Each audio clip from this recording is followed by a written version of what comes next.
Monsieur Lambert, un enseignant de français rigoureux, à la moustache bien taillée et au costume toujours impeccable, est réputé pour sa discipline légendaire.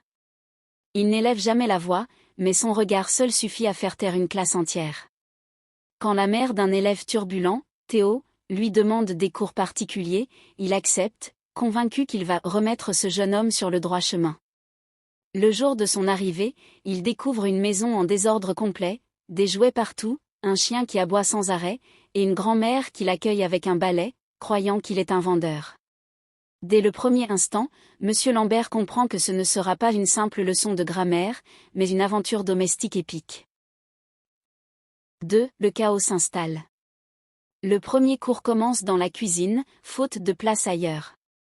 Théo, un adolescent malin mais distrait, essaie de suivre la leçon, tandis que son petit frère hurle parce qu'il veut participer lui aussi. Le perroquet de la maison, prénommé Napoléon, répète à tue-tête les phrases du professeur d'un ton moqueur, conjuguer le verbe avoir. J'ai, tu as, il a. Chaque tentative d'enseigner se transforme en gag, le chien vole les copies, la grand-mère demande si Molière, c'est un joueur de foot, et la mère passe l'aspirateur en criant qu'il faut laisser respirer la poussière des ancêtres. Monsieur Lambert perd sa concentration, mais s'accroche à sa mission. Il jure intérieurement de ne pas céder au désordre. 3. La guerre des nerfs. Après plusieurs séances chaotiques, le professeur tente une nouvelle stratégie, instaurer une discipline militaire. Il arrive avec un tableau pliable, des fiches, un sifflet et un minuteur.